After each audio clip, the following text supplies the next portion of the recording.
editor-in-chief of Dezeen, and I'm delighted to be here at the Frama headquarters. Yeah. Pharmacy, Yeah. church. Church, studio store, yeah. With Niels, who's the founder of Frama. First of all, Niels, tell us a little bit about yourself and the company. Yeah. We are at Frama, founded in 2011, and we are in this old pharmacy from 1878. And my background is I'm from Næstved. It's like an hour south of Copenhagen. Moved in 2003. So I think I could call myself a Copenhagener. I heard it takes 7 years to stay in a city, and then you become part of the city. But we are an interior company that started out one place, and then kind of with the evolution, the years, we are where we are now, which is kind of very different, but also if you look closely, there's a red thread.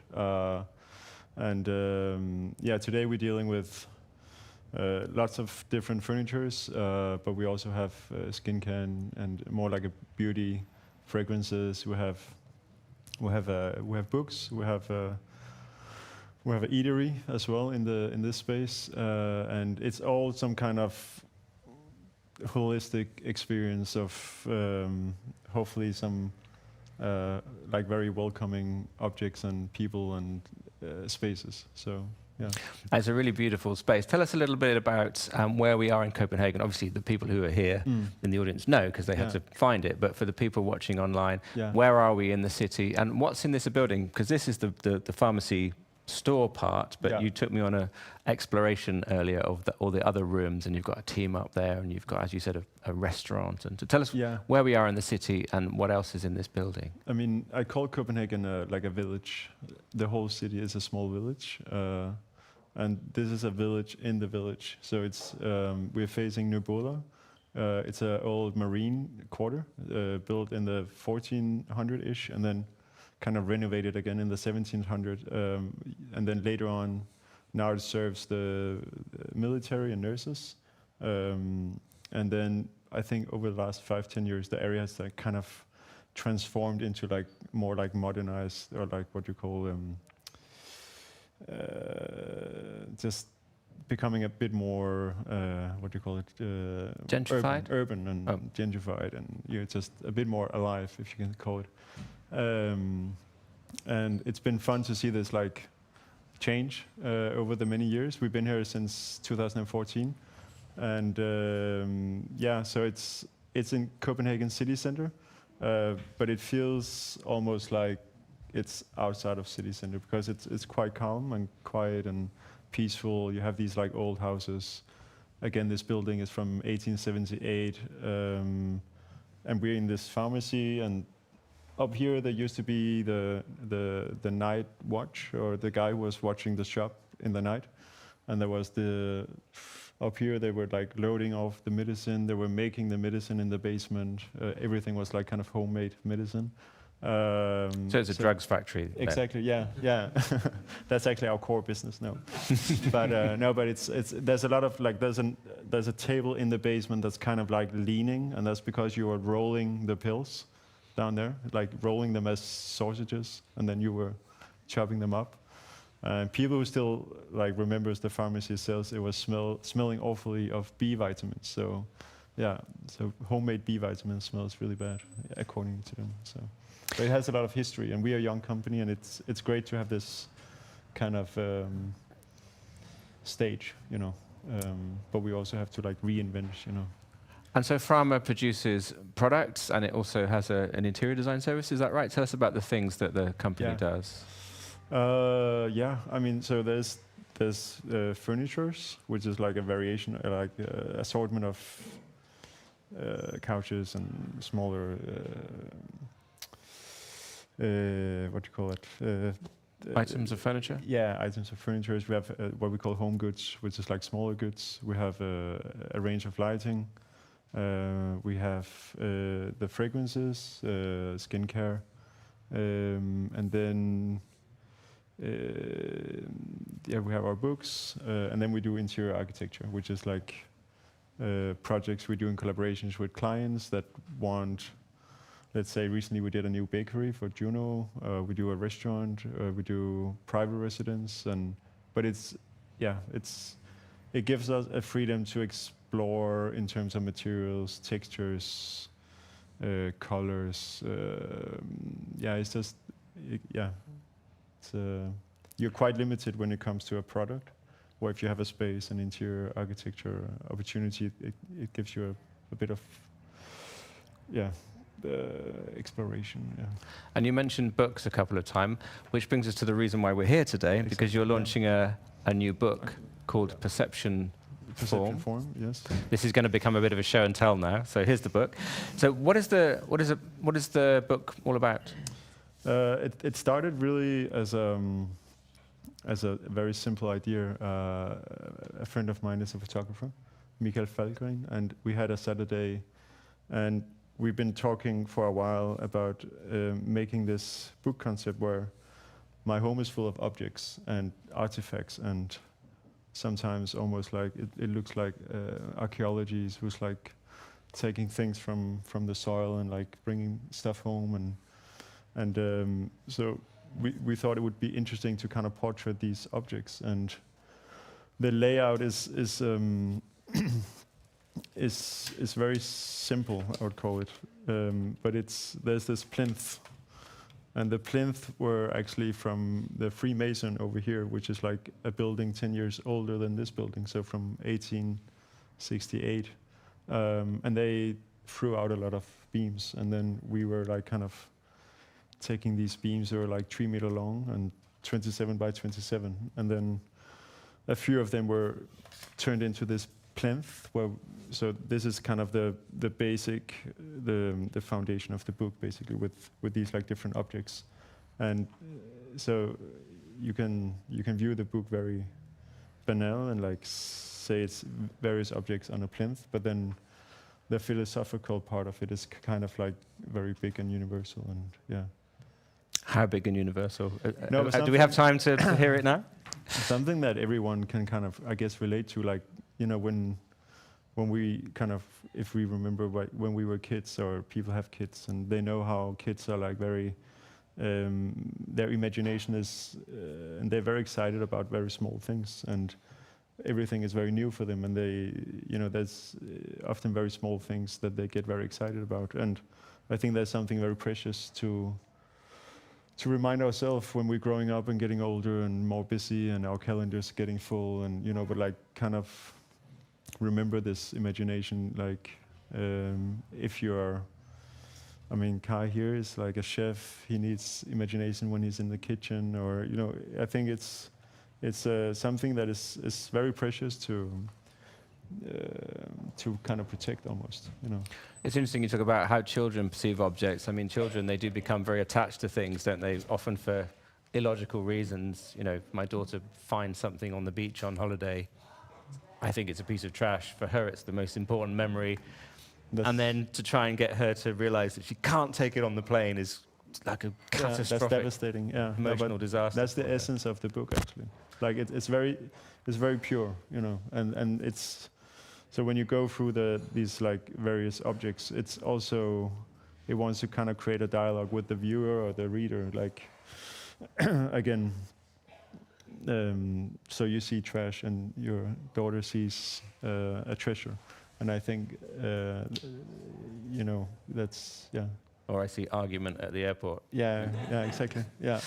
But why is the book called Perception Form? There's 2 words there, and then I noticed in the front of the book you have a list of perception words and then a list of form words, or the other way around. Yeah, I mean, we play a bit with the concept. I mean, if it's form perception or perception form, but it's, I think, again, like humans like to categorize things and put things and define things, and, you know, it's just interesting to, like, here we listed up various perceptions, you know, and that could be holistic or complex, or lyrical or graceful or familiar or textural or essential, and I think also it also comes back to I mean, there's so many kind of layers basically in this book, but like. So let me just read some of these so that the audience can understand that it's a list of adjectives: provocative, absurd, banal, naive, sensual. I mean, they could be talking about people, couldn't they, as well as objects? Yeah. No, but absolutely. But I think also today we always say, I mean, we say nice, right? Everything is nice. Like, it's just a way that covers way too much, you know. It's also interesting to like, to kind of use your vocabulary and like, oh, this is more than what's not nice, you know. Is it interesting? Is this whatever? Like, oh, this looks surreal. Or I mean, I think we could also use kind of a larger vocabulary when we're like viewing or tasting or smelling or feeling something, you know. Like try to kind of express, you know, ourselves better than just say nice. You know, it's too easy. I mean, I do it myself, so it's not like. But. And is there a common theme to the objects in the book? I mean, I noticed there's no like machines in there or iPhones. No. Records or anything. Yeah, I mean, they're probably pretty analog somehow. Like very.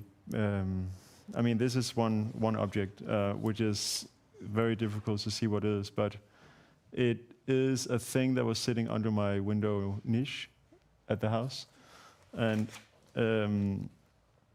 first of all, I painted a wall at my house green. Later on, I found out under the window niche there was an original green color. And I don't know from when, maybe 50, 60 years ago. And the greens were like so close, and it was so weird. Like, how could I have chosen the exact same green that was once painted? And I mean, green is green. It's not like my favorite color, and it's a very particular green. And I found it just like, I kind of needed this to be kind of documented in this book. So it's a piece that kind of tells a story for me. But if you're looking at it, maybe you see trash again, or you see a weird wooden stick that you don't know what is, and maybe you try to come up with an idea, or like, what is this, you know? Is it like an old ruler, or, you know, so it's, yeah. But you don't tell the stories of the objects in the book, do you? So do you leave it for the viewer to guess, or exactly. They have to call you up and ask? I mean, or is there an audio book that goes with it? No, there's in the back. There's like an overview, like a index telling at least the kind of relation to the object to me, yeah, and the history, or yeah. So. And I said this was going to be a bit of a show and tell because you have 5 of the objects from the book here. Do you want to talk us through them one by one and explain why they're important to you? Yeah, I mean, I can tell a bit why I brought them, but or like featured them. But I mean, this is a trash. This is a piece of trash. It's a broken ball, and I was in Mexico, in Oaxaca, and I fell in love, like your daughter, in way too much clay work from Oaxaca. So I bought an extra suitcase to pack all this earthenware. Don't tell my daughter that. Yeah, no, don't tell you. Yeah, but that's a trick you'll learn later on. But so I bought all these pieces, and they were like maybe, I don't know, 10 pounds per piece, so like really affordable. And I mean, the big hassle came when I had to pack it and wrap it and bring it back to my what do you call that? Like my when you're like a collector, right? Collecting things at home and like just bringing back your treasures, right? So when I got the suitcase and I unwrapped the suitcase and all the pieces, like 80% was broken. And I was kind of devastated, like your daughter, right? It was a very sad moment. And for a while, the pieces were just spread all over the apartment. And at some point, I met a girl who's now my wife, and she came home to this apartment, and it was completely pitch black, and it was just full of broken clayware everywhere. And she was like, "What's going on? You know, what is this person? You know?" And it looked like a clay murder scene, you know, a ceramic murder scene, you know. She's actually also a ceramicist, but for a long time I had it just lying around, and I was like trying to kind of like dealing with these like emotions and devastating of like all these beautiful things that crashed or like broke. And then I was like, after 2 or 3 weeks, I kind of like understood that they're actually still beautiful. You know, they still, even though the function, I mean, maybe you could use it as a ball, but it would be a very small ball of rice or something that not liquid, but it at least it still spoke to me. You know, I didn't want to just throw it out. You know, so I kept a bunch of it, and now it's just lying somewhere in my house. And but it's especially this one I find beautiful because it's there's a certain balance and how it's kind of no I mean no, but there's a certain balance and a certain kind of poetry in this, and yeah, I mean it went from like something functional to like not non-functional, but it's not that it's less worth, you know, and so yeah, that's the story of this piece, you know, and I could write maybe one book about that piece, but yeah. And do you want to talk us through the other pieces? Yeah, so this was one of the survivors from Oaxaca. So yeah, yeah. I mean, this is one of my favorites. That's my father, as many other, I guess, fathers in that generation. They were doing woodwork shops in school, and this was one of their, I don't know, exams or projects. And it's a bird, if you can see it, but maybe for someone it could be something else. But I kind of like the naivety in the piece. You know, it's something like it's a triangle form piece of wood with a nail going through on both sides, or one on each side, and then you have a bird. And I think that's also something very, you know, it fits really well this book. And I mean, yeah. And there's a couple more things on the shelf. I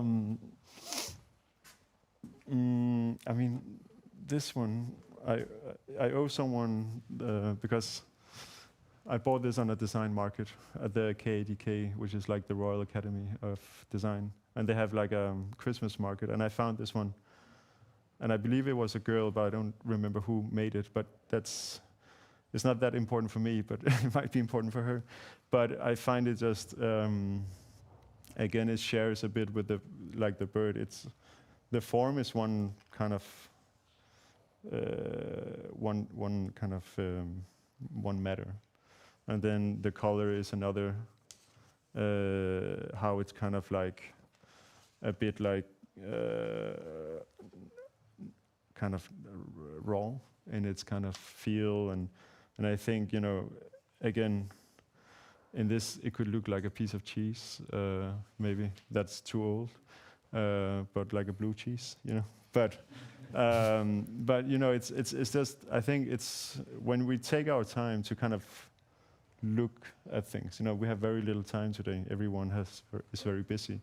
And that's why I'm also very grateful for you to be here, because I know how busy you are. So it's really nice. But I think it's when we stop up a bit and we observe things. So we take our time to kind of really taste something, or really smell something, or really experience something, or it can just be a conversation with another person. You know, like really like leave your phone, leave your whatever, and just like have a conversation, listen to the person, create a dialogue. You know, it's like it gets less. I mean, you'll experience that things are like kind of changing. You know, and it doesn't cost anything, and it costs your time. But yeah, it's I don't know if. Is it completely nonsense what I'm saying? Or? No. What do you think? Makes sense, right? Yeah. Well, it's 3 days of design. It's a design week, so we expect to have these kind of conversations about objects. And I was going to ask, so clearly objects meant something to you from a young age. Is that why you fell into the design world? Did you start then to want to create your own objects? How did you go from being someone who felt an attachment to objects to someone who wanted to create their own objects? Yeah, I mean, I sometimes you don't know, and then you just follow your intuition, right? And then I was also in construction business, like doing like hard labor work and bringing concrete up on 4th floor for a bathroom toilet and stuff like that. And I think I learn a bit about construction and raw materials and appreciating like simple raw spaces, empty spaces as well. And sometimes we call it naked spaces or pure spaces, or but I think, yeah, so I guess with the objects and furniture, maybe from my mom, maybe something like, but again, it's a bit of a, I don't know, a mystery, 'cause, So how did you get into the design world then? What did you study, and what was your first attempt to produce an object of your own? Yeah, I was quite strategic. I knew that I was not academic enough to go to, let's say, KDK. I was not like skilled enough to make a drawing of, like as a designer or architect or something. So I was starting in retail. I had an early job interview with Rolf Hay, and he said, like many years later, it was good we did not get Niels in because he's too wild. He's out of control, and so. But I take it as a compliment, it's so. And then I did retail, I did construction, I did some studies in Paris, and then I guess I don't know, appreciating kind of longevity, I guess, of things, and even it doesn't have to be expensive. It can be like simple things, right? So it's just, yeah. And are you still collecting objects? I mean, how many objects do you have in your house? Is it like a museum, or is it like a warehouse? But it's a hoarder called in English as well? Yeah, I didn't want to use that word because it has quite negative connotations. But it's something I have deep within, so I'm fighting against it. So my house is pretty empty, because I'm really aware of, I have this like gene of like collecting, of various, things. And the problem is I like typography, papers, various woods, clays, stones, forms, it's endless. So I really have to like not collect anything because it just, But at least your taste is quite affordable. It could be gold and diamonds and but I think I get out, Rolls Royces. But I get rid of my, I don't know, hoarder with creating stuff for Frama and with Frama and like all my colleagues and external designers we work with. So I guess in this way I get like, so you produce a factory for stuff. Exactly. But do you feel a sense of loss when somebody walks out the door with one of your pieces then? No. I mean, it's fun to see how pieces get alive other places. I think that's really, I mean, if you go back in time, 100 years, 500 years, 1,000 years, these kind of objects would have been the only objects that people had. And now we have all kinds of other objects, technological objects, mechanical objects, and so on and so forth. So what is the role of these kind of objects for most people, do you think? Is there still demand for them? Does people still want to buy an object that they can just look at and enjoy for the sheer pleasure of looking at it and touching it?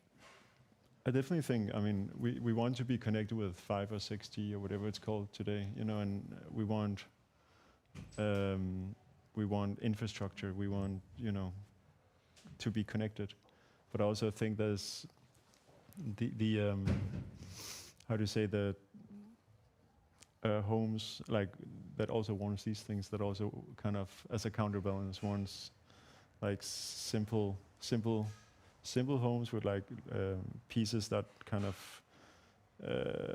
communicate and tell and expresses something, and that you kind of like over the many years and you use them and they become kind of part of your life. And so it's kind of, you're becoming more aware of like what you're surrounded with. And then you can, of course, I mean, you can go to Milan digitally, to the Salon, or I think it's London Design Festival now, and you can sit on the countryside and you can follow anything and monitor everything, and then be surrounded with like good pieces. And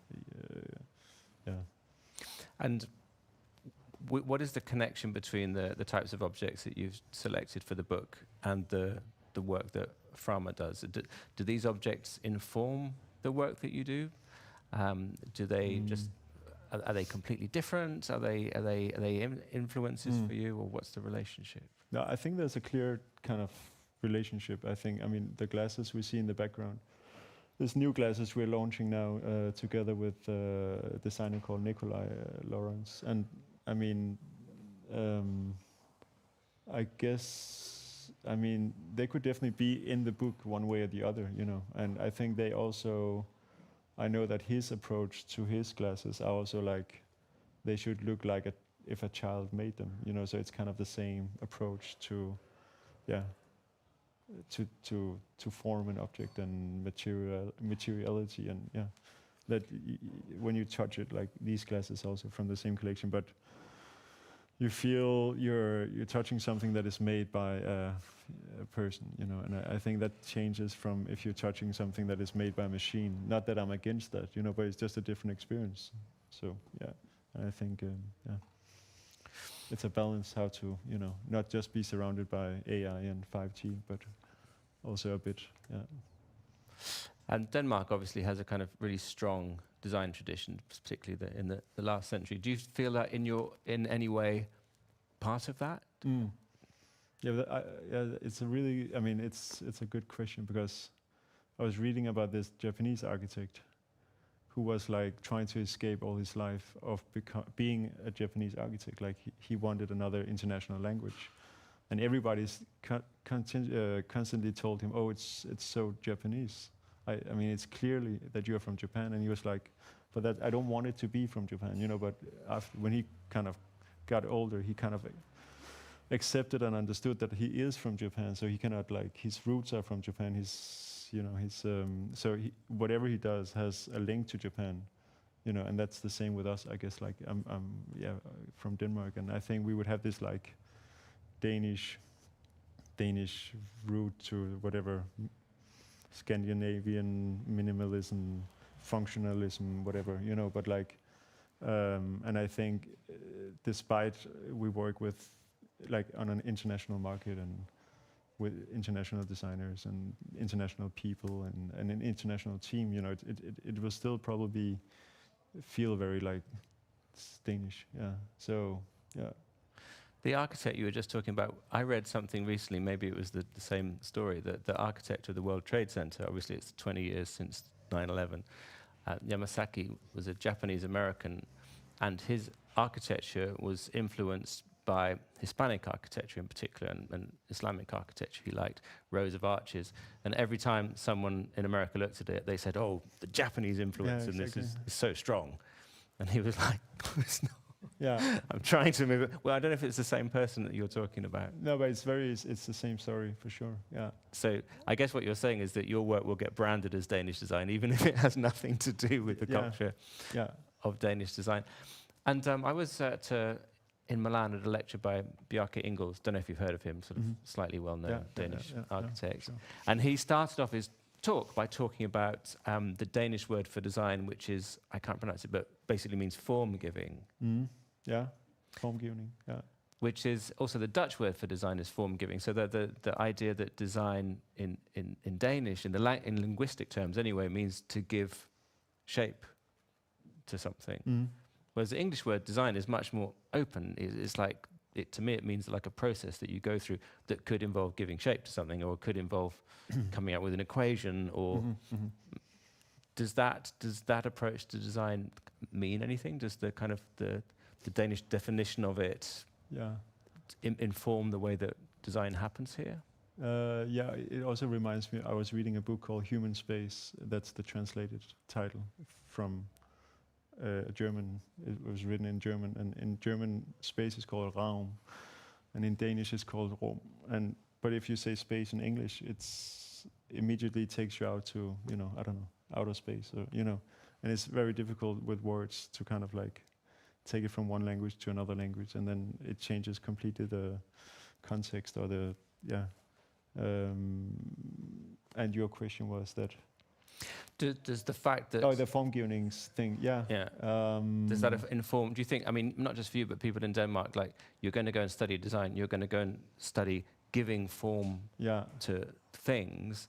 Does that influence the way that design is practiced in Germany? Whereas in the UK, it doesn't, the word design doesn't imply giving form to something? No, maybe it doesn't have the same, like, depth, but I think we have a great respect to form and design, and that design is more than just, again, it's actually more than a form, you know. It's beyond, and it's something that has many links or many connections to to other things than just the form.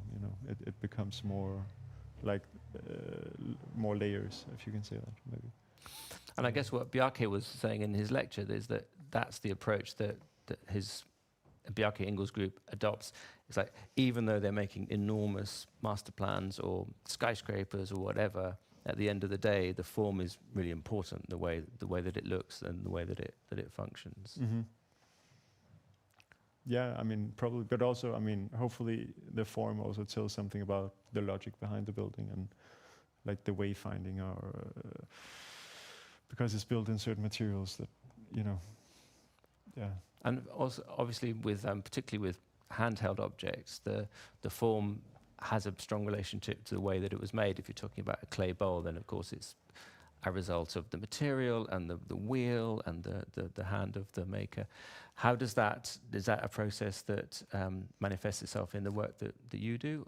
Frama's products, do they tend to be made by hand or by machine or a combination of the two? How do you express the materiality in the products? Yeah, I mean, we try to let the materials speak the language, at least, like, so we don't try to I mean, I guess this couch, which is a new couch called Symmetry, but it's not like it's wood that is like bended in many crazy ways.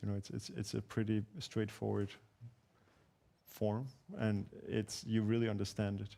Like when you're like looking at it, you understand the way it's constructed, and I mean, that's one of the key DNAs in Frama's design, that you understand our design and like how it's constructed and built and put together, and how it's kind of finished and how it feels, and it's it is what you get somehow. Yeah.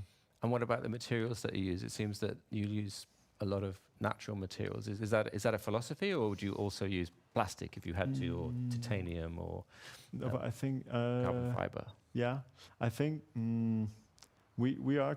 We're challenging ourselves. You see all these like kind of curtains, which are like kind of, I call it new age materials, but it's like it could be made of seaweed or pine needles or many kind of strange components, or like combined. And of course, it's different from like typical oak or a hand-blown glass, But I still think this curtain has a relationship to a hand-blown glass, because it's still very textured and handmade somehow. And I guess that's kind of what we stand for. Yeah, these are amazing, the curtains here, and there's also some kind of garments in one of the rooms back here. Yeah.